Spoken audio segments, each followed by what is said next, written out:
Assalamualaikum warahmatullahi wabarakatuh. Selamat pagi Pak Marta dan rekan-rekan peserta kuliah pengolahan citra.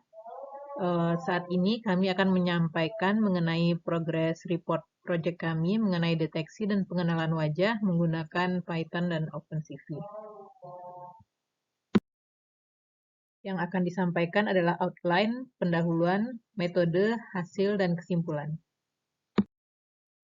Masih sama seperti sebelumnya, tujuan dari proyek ini adalah membuat sistem pendeteksi dan pengenalan wajah untuk penerimaan mahasiswa baru melalui Simak UI online dengan beberapa masalah, dan target masalah utamanya adalah dapat mengenali wajah jika peserta menggunakan masker.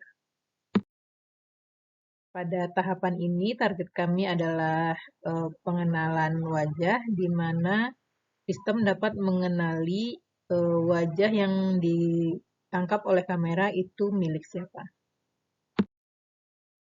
Pada metode pertama, kami menggunakan HR Cascade dan FaceNet. Ini sudah dipaparkan pada pemaparan minggu lalu, dan juga sama dengan kelompok lainnya, di mana FaceNet ini akan menghasilkan high quality face mapping dari citra menggunakan arsitektur deep learning seperti ZFNet dan Inception.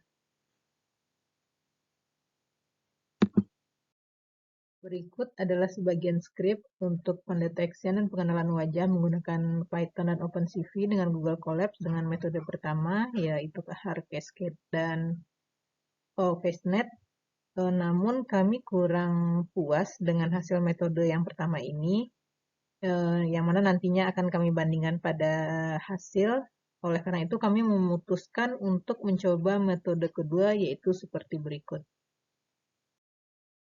Berikut adalah alur pemrosesan citra pada sistem kedua yang kami bangun, di mana tahap pertama adalah encoding citra menggunakan algoritma HOG agar dihasilkan citra yang lebih sederhana. Lalu dicari bagian dari citra yang menunjukkan bagian wajah dengan membandingkan HOG umum dari wajah. Selanjutnya itu ditentukan pose wajah dengan menemukan landmark utama dari wajah agar posisi wajah itu menjadi center. Lalu citra wajah itu nanti diukur fiturnya sehingga nanti akan dihasilkan 128 pengukuran itu menggunakan Deep Neural Network. Kemudian hasil tersebut dibandingkan dengan database yang ada untuk dilihat hasil pengukuran yang mendekati adalah wajah siapa. Yang pertama yaitu menggunakan HOG untuk mendeteksi wajah. Untuk menjalankan metode histogram of oriented gradients atau HOG ini, citra sebelumnya akan dikonversi dulu menjadi grayscale. Lalu untuk setiap pikselnya dilihat piksel sekitarnya dengan tujuan untuk membandingkan tingkat gelap piksel tersebut dengan piksel di sekitarnya. Nah, lalu digambarkan panah yang menunjukkan arah citra ke yang semakin gelap. Jika proses tersebut diulang untuk setiap piksel, maka kita akan memperoleh gradien yang menunjukkan flow dari gelap ke terang pada keseluruhan citra. Nah, untuk menghasilkan pola basic dari citra, maka citra akan dipecah menjadi kotak-kotak berukuran 16 x 16 piksel, dan dalam setiap kotak tersebut dihitung gradien mana yang paling banyak, apakah gelap atau terang.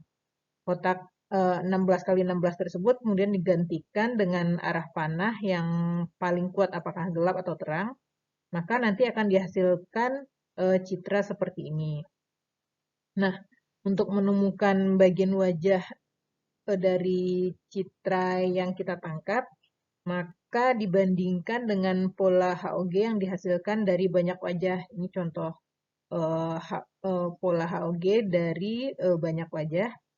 Dan pola tersebut maka dibandingkan dengan pola wajah yang kita miliki tadi. Jadi di sini maka dapat kita lihat bahwa pola ini mirip dengan area ini. Maka kita menemukan area wajah pada citra ini.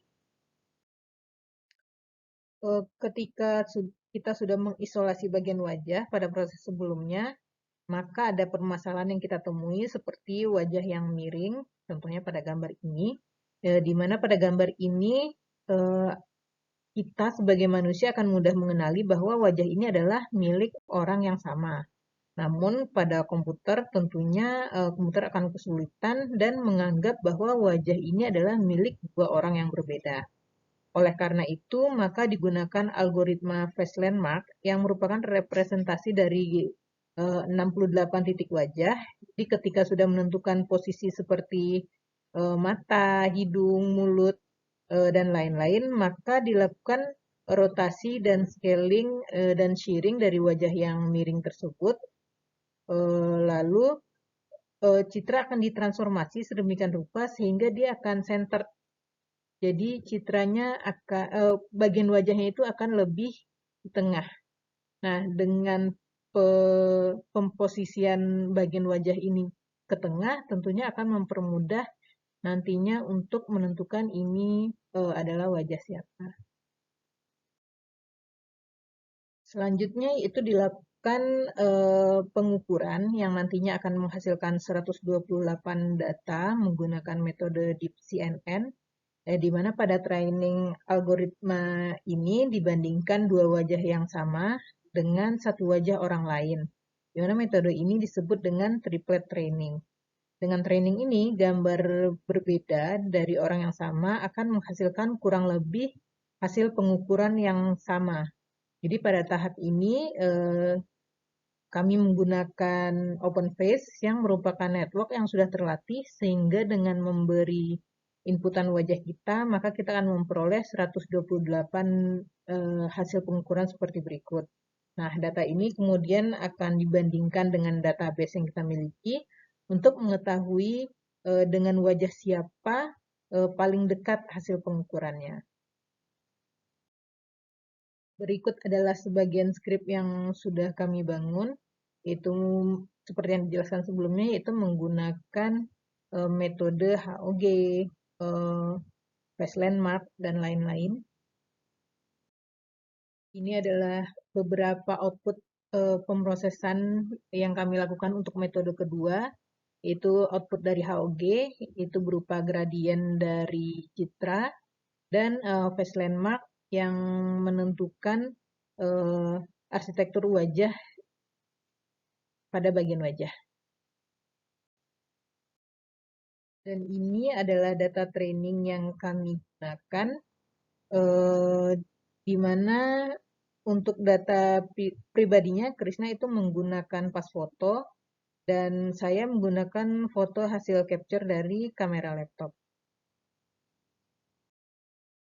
Berikut adalah hasil pengujian yang kami lakukan. Kami membandingkan output dari kedua metode, di mana pada metode untuk foto yang bagian atas ini adalah pengujian dengan metode menggunakan HR Cascade dan FaceNet, dan metode kedua ini kami menggunakan HOG dan yang lainnya.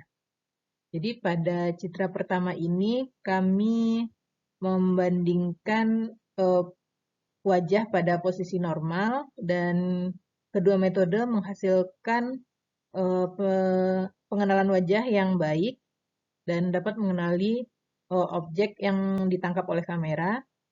Lalu pada metode kedua kami melakukan pengenalan wajah dengan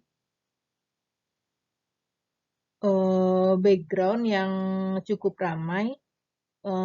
Namun untuk metode pertama itu jam dindingnya itu dianggap wajah lain, di mana pada gambar ini itu dianggap Jack Ma, sedangkan dengan metode kedua sistem hanya akan menangkap satu objek saja sesuai kenyataannya.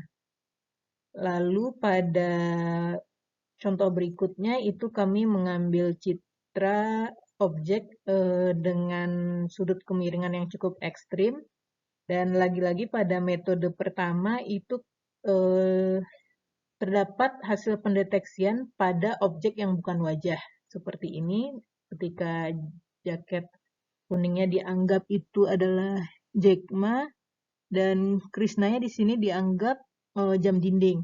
Sedangkan pada metode kedua ini, sistem memang hanya mengenali satu wajah, yaitu pada wajah Krishna saja. Lalu ini adalah pengujian lainnya, di mana ketika wajah menunduk, itu pada kedua sistem sama-sama dapat mengenali wajah tersebut, hanya saja pada metode yang pertama, sistem tetap mendeteksi jam ini sebagai Krishna. Lalu untuk metode pengujian ketika wajahnya gelap, sistem metode kedua tetap lebih baik dibanding metode pertama karena pada metode pertama mendeteksi ada dua wajah Krishna. Nah, ini juga hasil pengujian lainnya yang dilakukan oleh saya. Untuk wajah menunduk itu sama-sama dapat dideteksi dengan kemiringan yang tidak terlalu ekstrim. Lalu ini adalah hasil pengujian ketika kemiringan menoleh ke samping. Pada metode pertama terjadi kesalahan pendeteksian, sistem tidak dapat mendeteksi wajah saya dan mendeteksi pun itu dengan nama yang salah. Sedangkan pada sistem kedua, sistem dapat mendeteksi dengan benar. Lalu ini dilakukan kemiringan untuk menunduk dengan sudut yang cukup lebih besar dari sebelumnya. Pada metode pertama, sistem tidak dapat mendeteksi dan mengenali wajah, namun pada metode kedua, sistem dapat mengenali dan mendeteksi wajah objek di depannya. Ini adalah hasil pengujian yang lainnya, di mana pada kedua sistem yang ini menggunakan metode pertama, ini metode kedua, di mana sistem tersebut sama-sama tidak dapat mengenali wajah ketika objek menggunakan masker. Lalu ini adalah contoh saja bahwa jika pada database belum dimasukkan wajah siapa, maka akan dideteksi sebagai unknown. Maka kesimpulan dari paparan pada hari ini adalah pengenalan wajah dengan metode kedua, yaitu menggunakan salah satu yang HOG, itu lebih akurat dibandingkan dengan metode pertama. Lalu hasil video capture dengan metode HR Cascade itu dari hasil percobaan yang kami lakukan itu lebih baik dibandingkan dengan HOG, karena pada metode kedua ini entah bagaimana videonya cenderung lebih patah-patah. Lalu pengenalan wajah itu terkendala jika objek menggunakan masker dan sudut kemiringan wajah besar serta pencahayaan minim. Demikian paparan kami pada kesempatan ini. Terima kasih. Assalamualaikum warahmatullahi wabarakatuh.